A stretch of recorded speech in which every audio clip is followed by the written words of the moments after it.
Good afternoon. Good afternoon. I'm Jennifer Borderud. I'm the director of the Armstrong Browning Library, and I am so thankful for this break in the severe weather that we've been experiencing to welcome you to the ABL's annual Browning Day celebration. Welcome to those of you that are here in the hand camera treasure room, and welcome to those of you who are joining us online. I would also like to extend a special welcome to the members of the Lifelong Learning class who have spent the last 3 Thursdays with us, learning about the Brownings, the history of this library, and getting hands-on experience analyzing rare books, manuscripts, and other archival materials in our collections. So we have really enjoyed spending time with you. When Professor Kevin Morrison, our speaker for today, applied for a visiting research fellowship with the ABL, I was particularly delighted to learn that he was interested in coming here to conduct research on Robert Browning's poem, The Guardian Angel, A Picture at Fano. This poem has special meaning to the library. Okay, so this is why I was particularly delighted. Our patron organization is called the Guardian Angels, and it is the support of our Guardian Angels that ensures the growth of our unique collections and underwrites outstanding public programming like today's lecture. The poem and the painting that inspired the poem were also behind the formation of the Fano Club. To be a member of this club, one must travel to Fano, Italy, view the painting that inspired Browning's poem, which is at the Civic Museum in Fano, and then send a postcard postmarked from Fano to the ABL saying you have seen the Guardian Angel painting and you want to be a member of the club. Members of this very exclusive club are invited to the ABL every year around Browning's birthday, which is on May 7th. They have a nice meal, members present tell stories about their trip to Fano, and the youngest member present reads Browning's Guardian Angel poem to the group. There are currently over 200 members of the Fano Club in places around the world, and we are looking forward to welcoming 62 members and their guests to the ABL in just over a week from now. We're also looking forward to learning more about Browning's poem from Professor Morrison this afternoon. So just a few housekeeping matters. After the lecture, Professor Morrison will be happy to take questions. For those of you joining us via Zoom, you can enter questions into the chat. For students needing creative arts experience credits after the lecture, if you will go back out into the entrance foyer, Grace will be standing out there. She's wearing a white shirt, and you can check in with her, okay? Now I would like to introduce or invite Dr. Jennifer Hargrave, Assistant Professor in Baylor's Department of English, to introduce our speaker. Dr. Hargrave.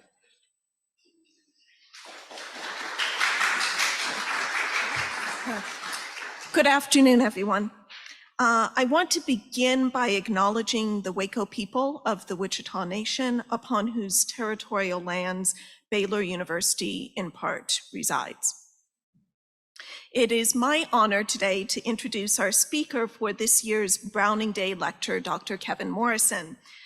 While we are currently privileged, as Jennifer Borderud just mentioned, to host him as a visiting scholar at the Armstrong Browning Library, he is also Provincial Chair Professor, University Distinguished Professor, and Professor of British Literature in the School of Foreign Languages at Henan University in Kaifeng, China. He is the author of 3 monographs, Victorian Liberalism and Material Culture, Synergies of Thought and Place from Edinburgh University Press in 2018, a microhistory of Victorian liberal parenting, John Morley's Discreet Indifference from Palgrave in 2018, and study abroad pedagogy, dark tourism, and historical reenactment in the footsteps of Jack the Ripper and his victims from Palgrave in 2019. His newest work, The Provincial Fiction of Mitford, Gaskell, and Eliot, is forthcoming this fall from Edinburgh University Press. He is also the editor of 13 edited collections on topics as diverse as Victorian education, the intersection between politics and sartorial style, 19th century philanthropy, and Victorian pets. Across his numerous books, edited collections, and journal articles, Dr. Morrison encourages readers to think across traditional boundaries of study and research by presenting truly interdisciplinary scholarship. Most recently, he has encouraged scholars across disciplines and geographical locations to move away from Eurocentric 19th century scholarship by founding the Society for Global 19th Century Studies, a society of scholars who share an interest in the world's connectedness between 1750 and 1914. In addition to presiding over this new society, he is the editor of the Society's journal, Global 19th Century Studies, and co-editor of its book series, Studies in the Global 19th Century, both of which are published by Liverpool University Press. As with his publications, his work with the Society for Global 19th Century Studies is currently changing the way that scholars interact with, understand, and represent the long and very wide 19th century. I could continue ad infinitum listing Dr. Morrison's numerous awards and accomplishments, from Fellow of the Royal Society of Arts to grants from the American Philosophical Society. However, at this point, I would like us to welcome Dr. Kevin Morrison as he takes us into, translated into song, Robert Browning and a Picture at Fano.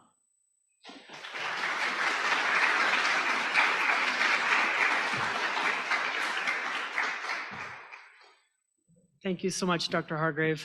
I was once tasked with introducing a very senior scholar who provided me with the script to read in that person's introduction, which was fine with me because I thought, well, far less work for me to do. But I remember glancing over at one point during my introduction, and this person was just beaming at the generosity of my remarks, which of course was extraordinary since I hadn't written a word of them. But I promise I did not write a word of Dr. Hargrave's introduction, which was extraordinarily generous. Thank you. I'm here today, as Jennifer Borderud mentioned, not just as the Browning Day lecturer, which is a great honor, and I'm very grateful for the invitation, but also as a visiting scholar. As most of you know, this wonderful fellowship program enables those of us not affiliated with Baylor to spend a concentrated period of time working with its collections, drawing on the expertise of ABL staff, and strengthening or making new connections with Baylor faculty. I've been to the ABL 3 times as a visiting scholar, and during those stints, I've partially written 2 books, and if this talk ever goes anywhere, perhaps a 3rd. These projects may very well have been written even if I had not visited, but they wouldn't be the projects that they ended up being if I hadn't had the immersive experience that the fellowship program provides. So I want to take this opportunity before I get started to thank Baylor and the Dean of the University Libraries for supporting the ongoing efforts of the ABL to make its collections available to scholars the world over, and to Jennifer for continuing to support work undertaken by humanities scholars, especially at a time when the opportunities for funded research in our discipline continue to shrink. Finally, I want to thank the many people who worked and are continuing to work behind the scenes to make this event possible. Rachel Bates, the events manager, and her team, Carl and Casey, who are making the audiovisual magic happen, as well as Laura, Carolina, and the rest of the ABL staff and students with whom I've interacted over my time here. Translated into song, Robert Browning, A Picture at Fano. In a special issue of the journal Victorian Poetry, marking the bicentenary of Robert Browning's birth in 2012, Mary Ellis Gibson and Britta Martins asked several scholars to reflect on the future of Browning studies. Among the 6 questions Gibson and Martins posed was whether Browning had a place in Victorian studies, quote, at a time when cultural studies and a focus on material culture, end quote, dominate the field.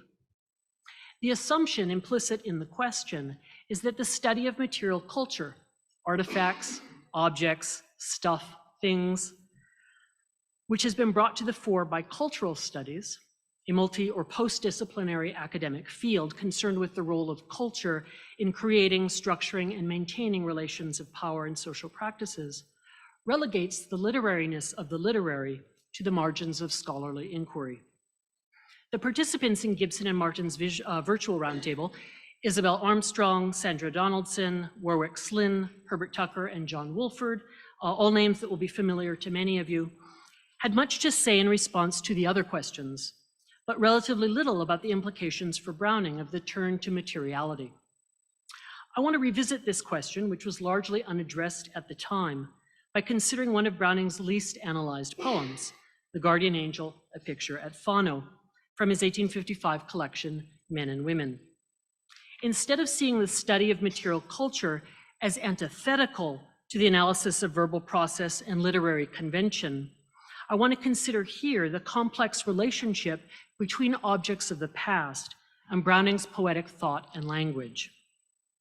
My contention is that The Guardian Angel, as evidence of the biographical experience it versifies, represents a significant but largely unrecognized shift in Browning's literary production toward a direct engagement with the material culture of the past.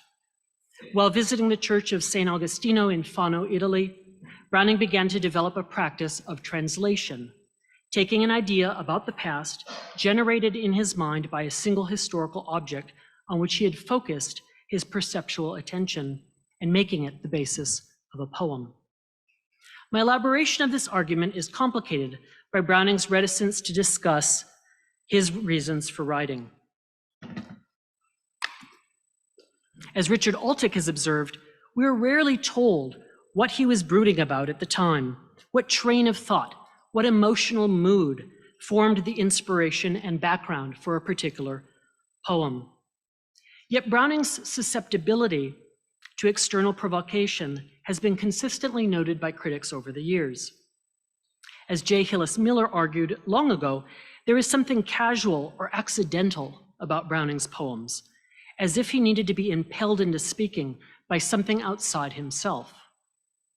G.K. Chesterton perhaps put it best when he claimed that for Browning, any room he was sitting in glared at him with innumerable eyes and mouths gaping with a story. If he looked at a porcelain vase or an old hat, each began to be bewitched with the spell of a kind of fairyland of philosophers. The vase, like the jar in the Arabian Nights, to send up a smoke of thoughts and shapes. The hat, to produce souls, as a conjurer's hat produces rabbits. Toward the end of his life, as Browning was editing his 16-volume poetical works, published between April 1888 and July 1889, he considered adding biographical and contextualizing annotations that would be sufficiently indicative of his rationale for writing a given poem. In the end, he abandoned the idea. Of his poems, he lamented to his publisher, George Smith, quote, "I am correcting them carefully, and that must suffice," end quote. Browning's fleeting impulse to add biographical material that would elucidate his poetic motivations and intentions suggests to me that at least a portion of his work invites our consideration of how its composition was set in motion by matter external to himself. Browning's reluctance to discuss his reasons for writing may stem from John Stuart Mill's critical rebuke of Pauline, a fragment of a confession which appeared in 1833 when the poet was just 20. Mill was predisposed to seeing poetry as synonymous with self-expression. He concluded on the basis of Pauline's subtitle and the speaker's sketch of his life that the poem was, as he wrote in marginal notes for an unpublished review, the product of, quote, intense and morbid self-consciousness, end quote. In his own notes on Pauline, Browning claims to have always intended to write dramatic poems, quote, enabling me to assume and realize I know not how many different characters, end quote, as he puts it. But Browning nevertheless acknowledges that the speaker's voice in Pauline, quote, would have been more legitimately myself than most of the others, end quote. One might argue that in subsequent poetry, Browning leans into, rather than rejects, Mill's criticism of morbid self-consciousness. But in utilizing historical personages, such as the German Renaissance alchemist and occultist Paracelsus, and the 13th century troubadour Sordello, in poems published respectively in 1835 and 1840, Browning could also more clearly distinguish between himself and his speakers. What I want to emphasize here is that the material world of objects did not always serve as an impetus for Browning. Indeed, his early poems are concerned with consciousness largely disassociated from circumstance. The aim of Paracelsus, Browning asserts in the preface to the first edition, is to, quote, display somewhat minutely the mood itself in its rise and progress, end quote, rather than on relying on an external machinery of incidents to create and evolve the crisis I desire to produce. Even as he began to devise the contextualist approach to human character, which would become a defining feature of his mature work from dramatic lyrics, part of his Bells and Pomegranates series published in 1942, forward, external machinery remained subsidiary. As he would put it in a preface to a later edition of Sordello, the historical decoration was purposely of no more importance than a background requires, and my stress lay on the incidents in the development of a soul. Little else is worth study. Browning's first attempt to write a poem on the basis of a physical artifact may very well have occurred in 1842. In December of the preceding year, Browning had called on the writer and historian John Forster at his home in Lincoln's Inn Fields, who immediately pressed him into committing verse on the instant, not the minute, for an exhibition catalog to accompany Daniel Maclise's, you can have a better image of it right there, painting The Serenade. Browning threw together 8 lines solely inspired by Forster's verbal description of a Venetian serenade. As he told Fanny Haworth in a letter shortly afterward, Forster described it well, but I could do nothing better than this wooden ware. All the properties, as we say, were given, and the problem was how to categorize them in rhyme and unreason. I send my heart up to thee, all my heart, in this my singing. For the stars help me and the sea bears part. The very night is clinging closer to Venice's streets to leave one space above me, whence thy face may light my joyous heart to thee, its dwelling place. Browning's comments evince his initial skepticism about the capacity of cross-medium translation to produce genuine poetic innovation. He perceived his role as greatly diminished, right? He's reduced to a cataloger of details, as these were relayed to him by Forster. The corresponding effect, he thought, was stilted verse. A critic for the Art Union Journal, who viewed the oil painting in Browning's single stanza accompaniment when it was exhibited at the British Institution for Promoting the Fine Arts in the United Kingdom, disagreed, praising the lines as, quote, an example of exceedingly rich, graceful versification from the pen of a poet, kindred to Maclise in imagination and mind. When Browning attended the exhibition soon after it opened on 5 February 1842, he was struck, however, by a difference between Maclise's painting, which depicts a cavalier singing from a balustrade to his beloved, positioned on a canopied balcony, and his own poetic treatment of the scene. He later recounted to one correspondent, I thought the serenader too jolly somewhat for the notion I got from Forster, and I took up the subject in my own way. Borrowing his initial subject matter from another medium, Browning crafts a poem about a stolen moment between lovers that ends in tragedy, an additional 226 lines that, together with the first stanza, constitute In a Gondola, published in Dramatic Lyrics. In so doing, Browning's translation of a subject across media no longer simply recreates in verse a scene depicted in Maclise's painting. It is not, as the art union critic had earlier praised his single stanza poem, a condensation, interpretation, or representation of the painting's central idea, mood, or tone, as these might be gleaned, construed, or inferred from the canvas. Instead, it represents an entirely different imaginative act, the translation into verse of an idea first generated in Browning's mind as he was beholding the serenade. Just as in a gondola was stimulated directly by a painting, Browning's composition of The Guardian Angel began with a picture. While touring the Adriatic coast in July 1848, eager for a respite from the steamy Florentine midsummer temperature, Robert and Elizabeth spent 3 days in Fano, where at the Church of San Agostino, they viewed L'Angelo Custode by Giovanni Francesco Barbieri, better known for his strabismus or ocular disorder as Guercino. The painting depicts a young child who partially kneels on a tomb. A guardian angel helps to clasp the child's hands in prayer as both look heavenward, where 3 cherubs gaze down on them. Elizabeth deemed the 17th century Bolognese painting, which they viewed each day of their stay at Fano, as divine. But Robert was particularly captivated. By the end of the month, while the couple were staying in Ancona, he had completed the poem. The Guardian Angel thus asks to be read as a poem about the relationship between person and object. It signals a departure from Browning's previous approach to writing poetry, insofar as he directly engages with an artifact from the past.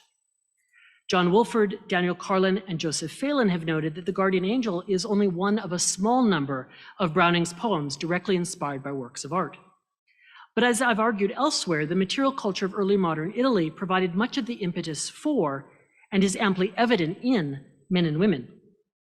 Browning drew ideas for Childe Roland to the Dark Tower Came from one of 2 large oblong tapestries dating to the 16th century, which he had hung in the dining room adjacent to his study in Casa Guidi, the couple's longtime residence in Florence.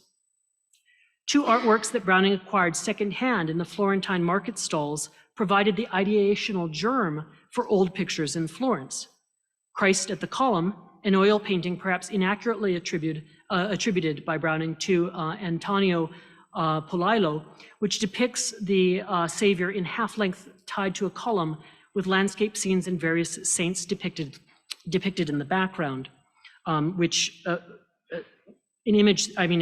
painting that bears resemblance to what Browning describes in his letters appears above the mantelpiece in this image of Magnati's image of Casa Guidi. As well as the penitent Saint Jerome, which he almost certainly misattributes in the poem to Taddeo Gaddi. Browning wrote Fra Lippo Lippi shortly after buying a painting that he believed to be by Filippo Lippi. I won't consider here the relationship between these poems and the art objects and images that partially inform them, except to say that for Browning, these artifacts from the past do not simply serve as provocations or guides to his imagination. Whereas many of his romantic predecessors elevated the poetic imagination above the visual, to say nothing of the theatrical arts, demonstrating a noticeable partiality for reading and hearing over seeing, Browning seems consistently to affirm a range of media in Men and Women. As the first poem of those in Men and Women to have been written, The Guardian Angel offers some insight into Browning's imaginative thinking and his compositional process during this period. Yet, although it has enjoyed a popular and widespread readership for some of the reasons that Jennifer enumerated earlier, it has not been well received among critics. Written in a religiously expressive lyrical voice with references to Elizabeth and the couple's sojourn through Fano and Ancona, as well as in aside to Alfred Domett, Browning's friend who emigrated to New Zealand in April 1842, the poem is unquestionably autobiographical. Following John Stuart Mill's biting criticism of Pauline, Browning may very well have been reluctant over the preceding 15 years to write in a personal vein.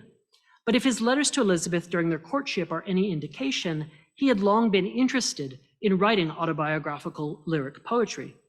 To Elizabeth on 13 January 1845, he confesses, "You do what I always wanted, hoped to do. You speak out. I only make men and women speak."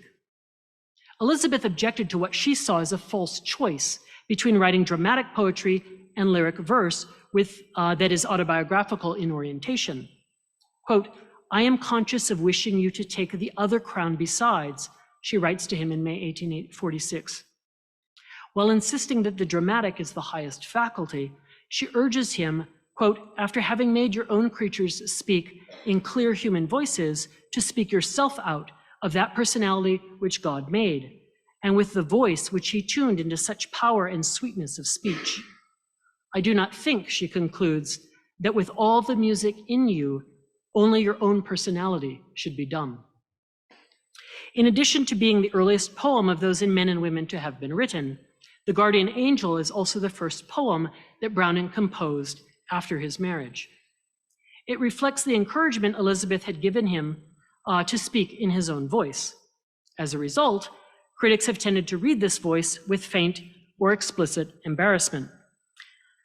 In Leonie Orman's estimation, The Guardian Angel is not one of Browning's best. In fact, Orman is one of the poem's more charitable critics. Ian Jack dismisses it as of no great importance. Dorothy Merman flatly contends that the voice sounds like a parody of Elizabeth Barrett's, with its paraphernalia of angels, wings, and children, the thinness, the stiff archaisms, the near bathos of diction, and the depressed, inhibited tone. Others have described the poem as stilted, all the more so because it is based on a sentimental religious painting and reminiscent of the annual gift book verse of the period, which is not a compliment. One critic has gone so far as to declare the poem faintly nauseous. Among the few scholars to take The Guardian Angel seriously, Britta Martins has persuasively argued that the poem is part of a dialogue between Robert and Elizabeth over poetic style. Martins agrees with the general critical appraisal of the poem. The diction, she contends, is indeed strikingly unoriginal and conventional. But for her, the poem derives its interest from the articulation of the conflict between Browning's desire to emulate the self-expressive mode that he identifies with EBB and his awareness that he cannot reach the ideal of self-expressiveness, which he praises in their courtship correspondence. Because Browning excels at writing impersonal objective poetry, his subjective poem, she concludes, does not give expression to his genuine artistic character. What of the painting itself? Concerned as Martins is with Browning's fraught and sustained engagements with the Romantic tradition, she likens the poem to John Keats's Ode on a Grecian Urn, the poet's response to a work of art serving as an occasion to express personal sensations and opinions. Martins is certainly not alone. For many scholars, Guercino's canvas, any mention of which is deferred for more than half the poem, seems to be merely a pretext for venting personal anxieties. The poem indeed opens with Browning's direct address to the eponymous protective spirit, in which he speaks of his own longings. "Dear and great angel, wouldst thou only leave that child when thou hast done with him for me?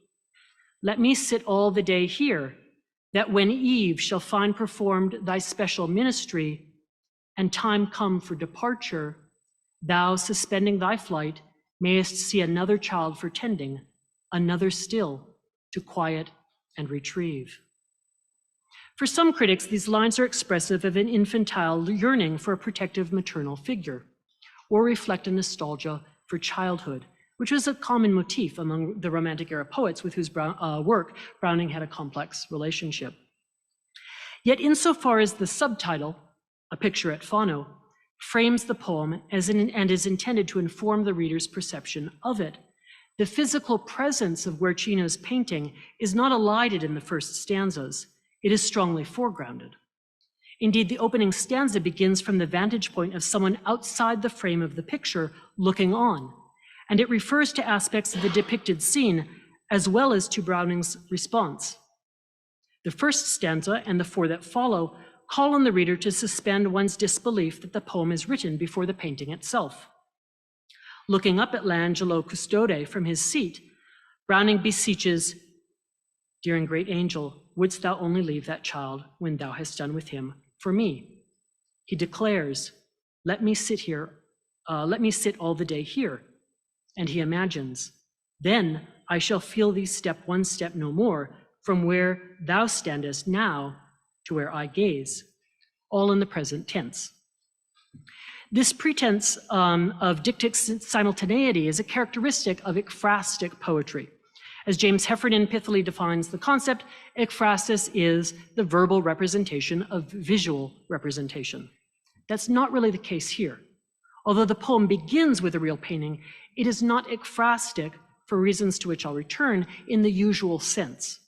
Nevertheless, these dictic gestures provide the point of reference for Browning's meditations on the experience of viewing a picture. I just realized, to those of you joining us on Zoom, everyone in the audience here has a handout, including the poem and the picture, so I apologize for not including stanzas from the poem in my slides. To the art historian or critic of visual images, Browning's relationship to paintings can seem both decidedly amateurish and outright curious. As Ormond points out, the artists who most intrigued him were either those whose pictures he believed he owned, or those with interesting psychological peculiarities, which led Browning to entirely arbitrary judgments, conditioned by historical and biographical factors, and not by a critical examination of the art in question. But from an early age, long before Browning was an art collector himself, his viewing practices differed from many of his contemporaries. As a child, he frequently went with his father to the Dulwich Picture Gallery, which was roughly 3 miles from the family's residences in Camberwell. Although his father was partial to Dutch realism, Browning developed independent interests in art that ranged from scenes of classical mythology to paintings with biblical themes, including Guercino's The Woman Taken in Adultery, in which Christ's opinion is sought about the punishment of stoning to death for adultery, and Saint Cecilia, depicted from the 15th century as the patron saint of music. During their courtship, Browning told Elizabeth that he would often visit that gallery I so love and am so grateful to sit before, quote, some one of those pictures I had predetermined to see, a good hour, and then gone away. In other words, the visual cornucopia of art galleries seems to have held relatively little interest for him. Individual paintings that elicited his concentrated attention did. Whereas the first stanza sets forth the essential elements of the painting from Browning's point of view, the second and third stanzas, in their imaginative dissolution of the barrier separating the modern spectator from Guercino's representational world, turn to what a viewer of L'Angelo Custode might have in the setting of its original historical and cultural space registered. Browning yearns for the angel to leave the canvas by taking one step, no more, from where thou standest now to where I gaze, to envelop him. With those wings white above the child who prays, now on that tomb, he asks that the angel, instead of facilitating an ascent to heaven, repeat the spiritually pedagogic activity the scene depicts. And wilt thou bend me low, like him, the child, and lay, like his, my hands together, and lift them up to pray. Since at least the medieval era, guardian angels were venerated as celestial beings who played an active role in the daily life of humans. They guided, protected, and communicated with the persons assigned to their care. These communications might take the form of visions, but angels also worked in unseen ways, such as influencing the conscience or will.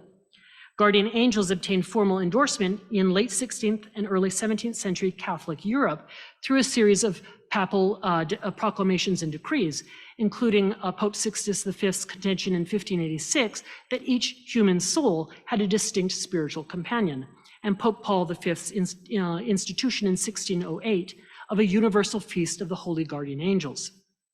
In response to the Reformation, painted scenes of angelic intervention, protection, and guidance proliferated as a way of expressing the miraculous and the ineffable. Frescoes, canvases, and, as with L'Angelo Custode, altarpieces were intended to stimulate and reinforce intense emotional piety. Although guardian angels were frequently understood to be spiritual companions whose responsibilities began at one's birth and extended through life and into purgatory, where they would support and soothe their charges until Judgment Day, they were understood to have a special connection with children. Like the young child who is taught to seek heavenly assistance, Browning, hoping to become reacquainted with his own latent spiritual capacities, asks to relearn how to pray. One consequence of being mature in years in the overdevelopment of his powers of cogitation. This has led to a skewed perception of the world and his place within it. He therefore asks that the angel apply his healing hands to the speaker's own eyes. I would rest my head beneath thine, while thy healing hands close covered both my eyes besides thy breast, pressing the brain, which too much thought expands, back to its proper size again, and smoothing distortion down till every nerve had soothing, and all lay quiet, happy, and suppressed. Browning posits this interaction as reparative, enabling a capacity to see anew, quote, with such different eyes, end quote. Although one critic has proposed that the metaphor of intellectualism as an illness implied in the repeated use of healing might refer to the supposedly too intellectual tendency in Browning's previous poetry, a proximately written poem, Christmas Eve and Easter Day, published in 1850, points to societal debates over biblical interpretation and scriptural authority that were very much on his mind. Christmas Eve contrasts an ordinary gathering of dissenters at a chapel, an extraordinary celebration of Jesus' birth by Catholics, and an intellectual demystification of Christianity at a university in Germany, Göttingen most likely, where higher critical hermeneutics flourished. The speaker observes the immense stupidity of a clergyman delivering a sermon at a nonconformist chapel, witnesses the posturings and petticoatings of a highly stylized ceremony at St. Peter's Basilica in Rome, and attends a lecture on the myth of Christ by a professor whose cranium's overfreight. At the end of the poem, the speaker returns to what he finds most familiar, described early on as, quote, the hot smell and the human noises of the nonconformist chapel. Of the preacher, he concludes, it were to be wished the flaws were fewer, but the main thing is, does it hold good measure? As Charles Laporte notes, an ungainly and somewhat absurd British chapel meeting reveals its true grace only through comparison with jarring and antithetical alternatives. In any event, the reference to the professor's enlarged brain links the poem to the guardian angel and to Browning's concerns with intellection. Although he believed he was living in an age of transition, Browning could not accept the conclusions that many of his contemporaries, under the sway of modern biblical criticism, had reached. 19th century German philosophers, including Strauss and Feuerbach, stressed the fragmentary, contradictory, and literary elements of the Bible, hence calling into question its historicity. The effect of the higher criticism on many of Browning's contemporaries, including Matthew Arnold and John Morley, was loss of belief in the divinity of Christ as proven by prophecy and miracle. But Browning suggests that seeing properly, to see with such different eyes, as he writes in the poem, requires restraining the overdeveloped mind to allow the fusion of sensory experience and emotion to serve as its own kind of knowledge. O world, as God has made it. From stanza 6, the poem switches to past tense, reflecting the shift in movement from immersive to reflective experience. Guercino drew this angel I saw teach, Alfred, dear friend, that little child to pray. Alfred Dommett, his friend from his late youth. That little child to pray, holding the little hands up, each to each, pressed gently, with his own head turned away, over the earth where so much lay before him of work to do, though heaven was opening o'er him, and he was left at Fano by the beach. We were at Fano, and 3 times we went to sit and see him in his chapel there, and drink his beauty to our soul's content. My angel with me too, and since I care for dear Guercino's fame, to which in power and glory comes this picture for a dower, fraught with a pathos so magnificent. And since he did not work thus earnestly at all times, and has else endured some wrong, I took one thought his picture struck from me and spread it out, translating it into song.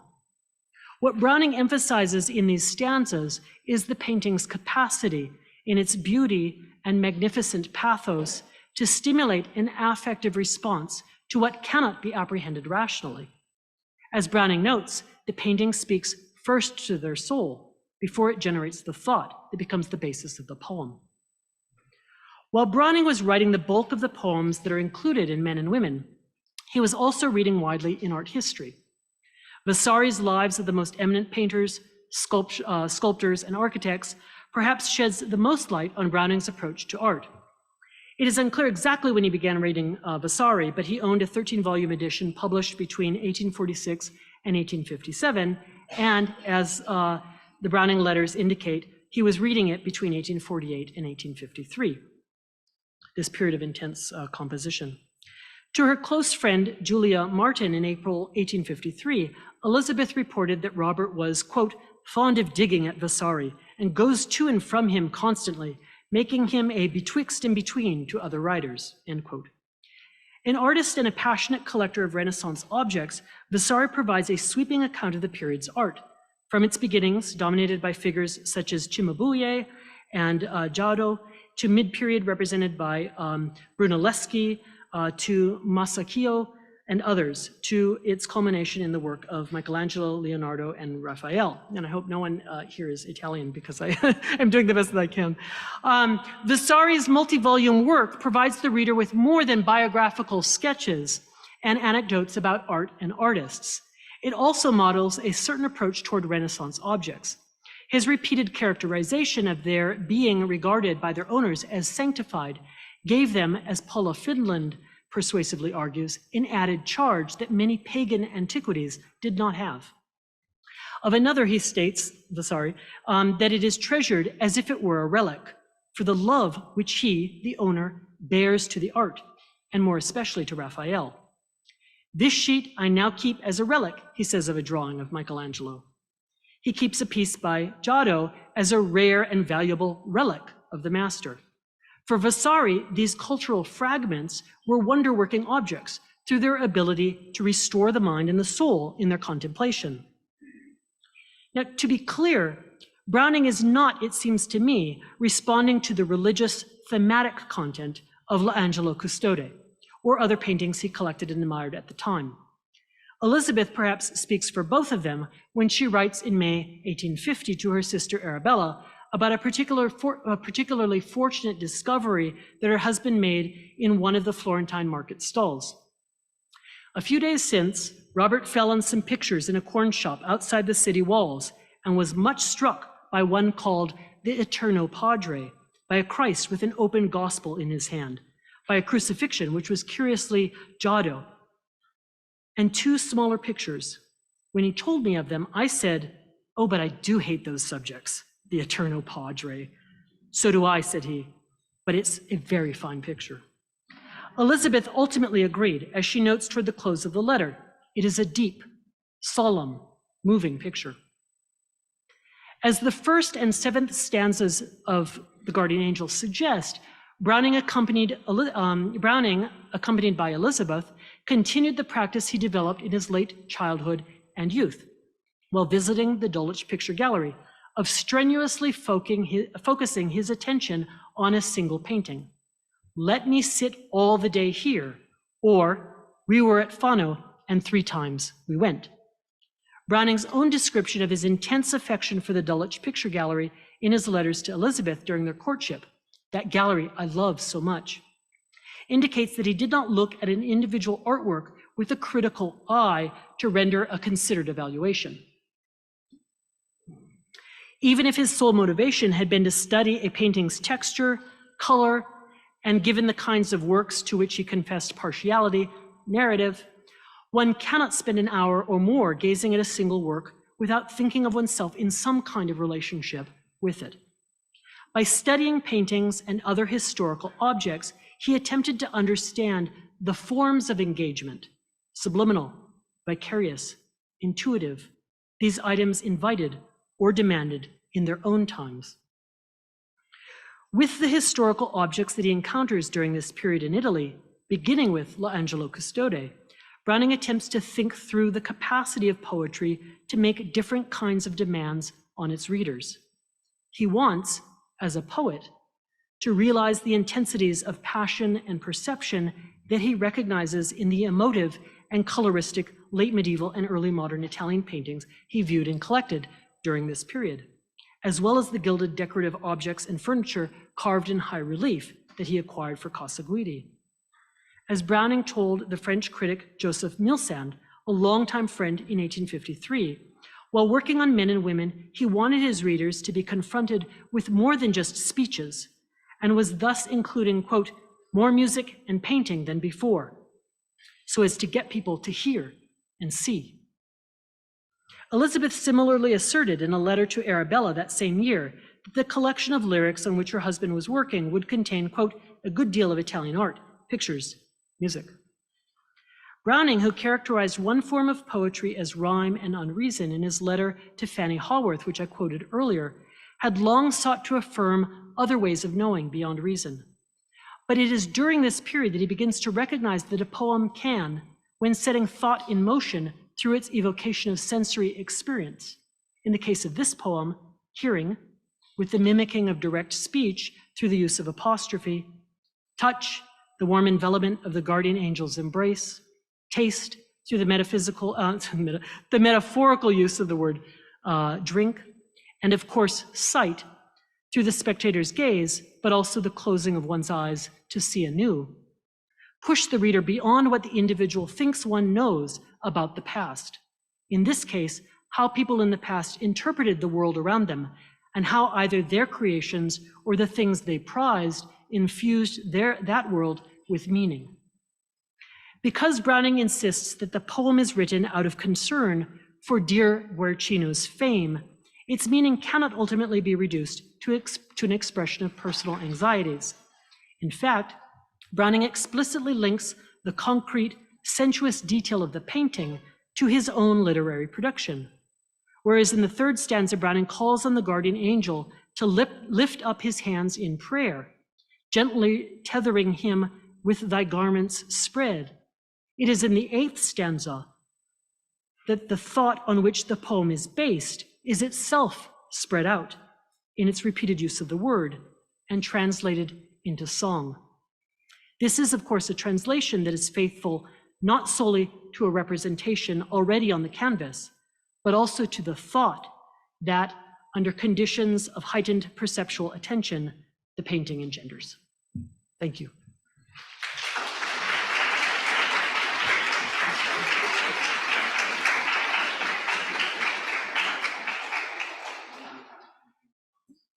Much. So we have time for some questions, and I have a microphone and I will bring it to you.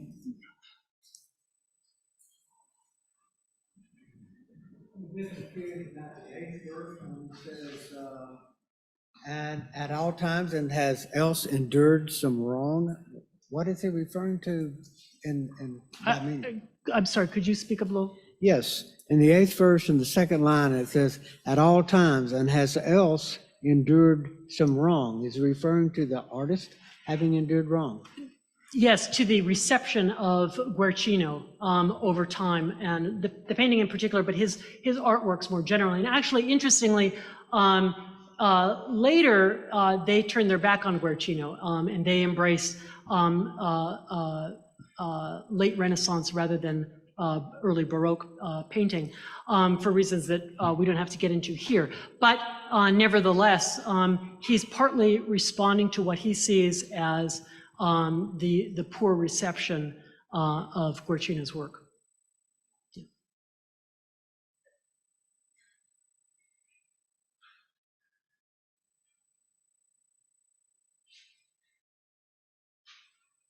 Another question? Or reception.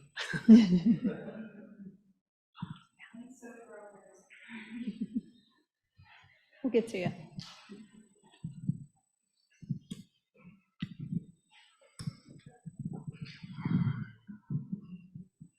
Hi, Hi. thank you so much, Professor Morrison, for your talk. I was really struck by the idea of translation, that you mentioned, because in translation, it feels like the goal is to be as accurate as possible. So could you talk more about sort of what's significant, or what do you think Robert Browning has in mind with taking something and translating it into song, but changing it so drastically? Yeah, of course, in the Victorian period, there are any number of artists who are working in multiple media. So I'm thinking particularly of the Pre-Raphaelites, who worked in both poetry as well as painting. And in many cases, the poems that they wrote on the basis of paintings were intended to be more along the lines of what we think of as a translation, being faithful to what is represented on the canvas, even as it takes us toward different possibilities. Browning seems to be doing something different here, in part because, as his experience with the Serenade suggested to him, if all he's doing is working from the canvas, he's reduced to someone else's artistic vision, right? So he wants to be respectful of and not see painting as less than poetry, as some of his fellow romantic predecessors saw particularly visual works of art as being somehow less than or subservient to the written word. He wants to acknowledge and respectfully acknowledge the work of painting, but in order to kind of create a space for his own work, what he's doing is translating the idea, right? The idea that his engagement as a spectator with a painting or another work of art engenders. So his translation into song is that idea that is generated by his engagement with an object from the past. Yeah. Any other questions?